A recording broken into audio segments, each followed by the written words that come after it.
नमस्कार दोस्तों, दिव्य ज्ञान कथा चैनल में आपका हार्दिक अभिनंदन है।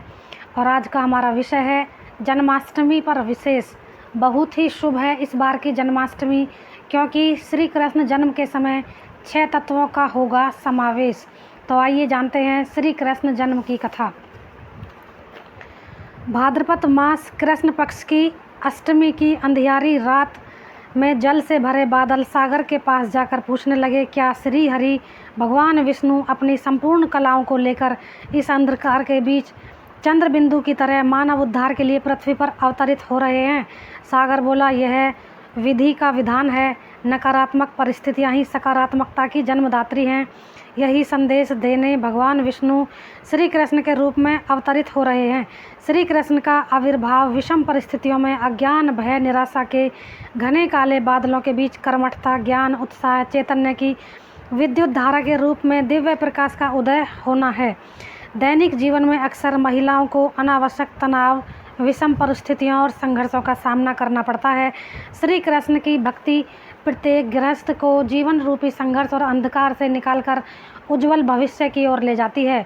ईश्वर का कृष्ण स्वरूप जीवन की तमाम संघर्षों और बाधाओं के बीच सकारात्मक दृष्टिकोण रखते हुए कंस जैसी नकारात्मक शक्तियों पर विजय प्राप्त करने की अनुपम प्रेरणा देता है।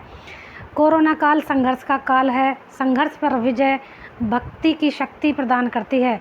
जो मनुष्य भक्ति की शक्ति से कष्ट, रोग, शोक पर विजय प्राप्त कर लेता है, वह सही मायने में जीवन रूपी संग्राम का विजेता कहलाता है।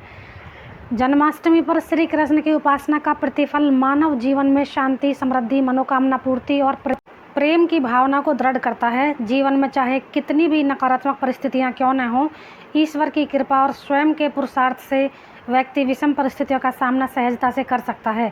मन की सारी वृत्तियों ही मानव कष्टों का मूल कारण है। जन्माष्टमी पर व्रत, तप, उपासना द्वारा मन की वृत्तियों को नियंत्रित करने से कष्ट, पीड़ा दूर होती है। मन का अज्ञान, अंधेरा मिटना ही जन्माष्टमी का आध्यात्मिक संदेश है। प्रत्येक मनुष्य के अंदर दुर्योधन और अर्जुन दोनों प्रकार की वृत्तियां निवास करती हैं। जब हम व्रत, उपवास का नियम पूर्वक पालन करते हैं तो हमें जीवन के संघर्षों से विजय दिलाने भगवान किसी न किसी रूप में स्वयं आते हैं। केवल शर्त इतनी है कि हमें दुर्योधन वृत्ति का त्याग कर अर्जुन वृत्ति को विकसित करना होगा।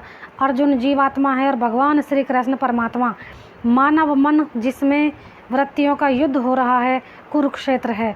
श्रीमद् भागवत गीता के अंतिम श्लोक के अनुसार जहाँ योगेश्वर श्री कृष्ण हैं और जहाँ धनुर्धर अर्जुन है, वहीं समृद्धि, विजय और सुख का निवास है। संपन्न जीवन के लिए जन्माष्टमी पर कृष्ण उपदेश को आत्मसात करना चाहिए।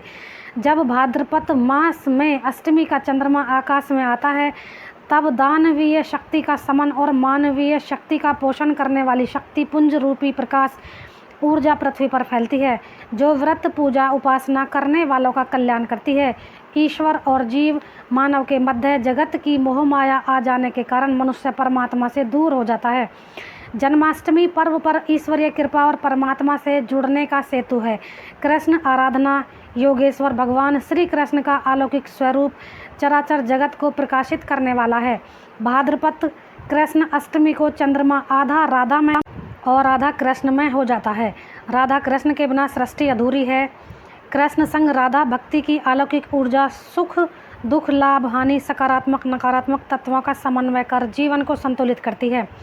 कृष्ण और राधा की संयुक्त शक्तियाँ भक्तों के जीवन में आने वाले दुखों का नाश कर जीवन को गतिमान बनाने की असीम ऊर्जा प्रदान करती हैं। इसीलिए जन्माष्टमी पर संसार कृष्णमय हो जाता है। कारागार में जन्म, अर्धरात्रि का समय, जन्म के बाद माँ यशोदा तक पहुँचने का सफ़र, श्री कृष्ण की ये सभी लीलाएं मानव जीवन के संघर्षों की तरह इशारा करती हैं।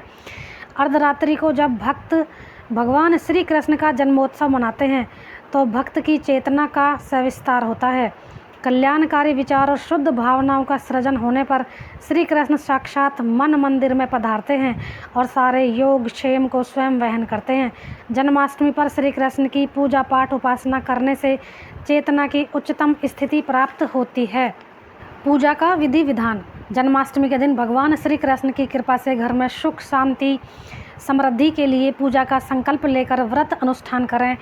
कृष्ण मंत्र जप, श्री कृष्ण नाम स्तोत्र पाठ, कीर्तन और रात्रि को कृष्ण बाल स्वरूप का पूजार्चन, लड्डू गोपाल को झूला झुलाना, जागरण आदि शुभ कार्य करें।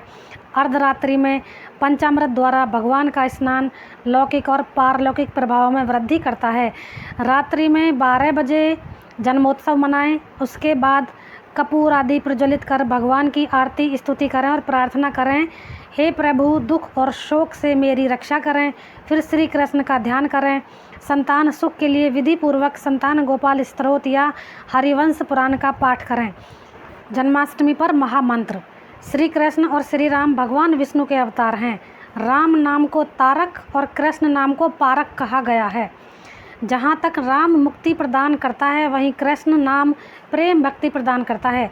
जन्माष्टमी के दिन हरे कृष्णा कृष्णा कृष्णा हरे हरे, हरे राम राम राम हरे हरे महामंत्र का जप अवश्य करें।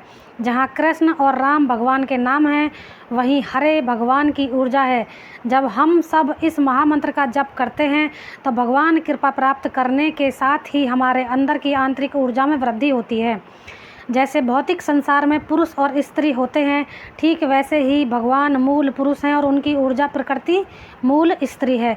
विज्ञान की भाषा में ऊर्जा के सिद्धांत के अनुसार जन्माष्टमी जैसे शुभ मुहूर्त में मंत्र का जाप पूजन आदि करने से भक्त के जीवन का कलह कलेश रूपी नकारात्मक ऊर्जा सकारात्मक ऊर्जा में परिवर्तित हो जाती है। व्रत एक, कामनाएं पूरी करे अनेक। आत्मिक उन्नति, मानसिक शांति, संतान सुख आदि मनोकामनाओं के लिए श्री कृष्ण पूजन और जन्माष्टमी व्रत का विधान है। कामना कोई भी हो, जन्माष्टमी के व्रत पूजन से धर्मशास्त्रों के अनुसार भगवान श्री कृष्ण सभी की मनोकामना पूरी करते हैं। संतान अभिलाषी दंपत्ति को जन्माष्टमी के दिन व्रत और श्री कृष्ण के बाल गोपाल स्वरूप का पूजन, बाल गोपाल स्तोत्र का पाठ करना चाहिए। स्वयं भगवान का जन्मोत्सव होने के कारण संतान की कामना के दृष्टिकोण से इस पर्व से बड़ा कोई मुहूर्त तथा अवसर नहीं है। कामना पूर्तिदायक जन्माष्टमी व्रत स्वास्थ्य के लिए भी रामबाण है।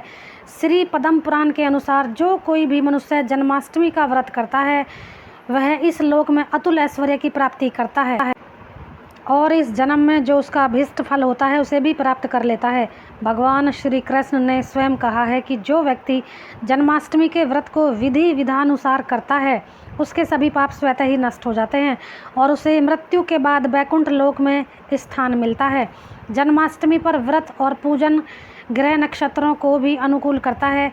जन्माष्टमी का व्रत रखने से श्री कृष्ण की कृपा तो मिलती ही है, साथ ही शनि ग्रह भी अनुकूल होता है, क्योंकि शनि देव भगवान कृष्ण के अनन्य भक्त हैं। बांसुरी का विशेष उपाय। योगेश्वर भगवान श्री कृष्ण को मुरली वाला कहा जाता है। वास्तव में मुरली बांसुरी ब्रह्मा जी की मानस पुत्री सरस्वती ही हैं। एक श्राप के कारण सरस्वती जी को बांस के रूप में जन्म मिला, लेकिन बांस बनने से पहले माँ सरस्वती ने प्रभु प्राप्ति के लिए तप किया, जिसके फलस्वरूप कृष्ण अवतार में बांसुरी भगवान श्री कृष्ण की सहचरी बनी। भगवान श्री कृष्ण की बांसुरी सभी जड़ और चेतन का मन मोह लेती हैं। मनोकामना पूर्ति के लिए जन्माष्टमी के दिन श्री कृष्ण मंदिर में जाकर भगवान श्री कृष्ण को बांसुरी चढ़ाएं। अगर ग्रह दशा से पीड़ित हों तो एक बांसुरी में चीनी भरकर पीपल के पेड़ के नीचे दबा दें। इससे शीघ्र ही मनोकामना की पूर्ति होगी। और आइए अब जानते हैं कि जन्म के समय कौन से होंगे 6 तत्वों का समावेश।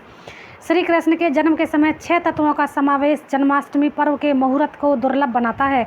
भाद्रपद मास, कृष्ण पक्ष, अर्धरात्रि काल, अष्टमी तिथि, रोहिणी नक्षत्र, वृष राशि का चंद्रमा और चंद्र प्रधान सोमवार का दिन मुहूर्त की दृष्टि से अति महत्वपूर्ण है।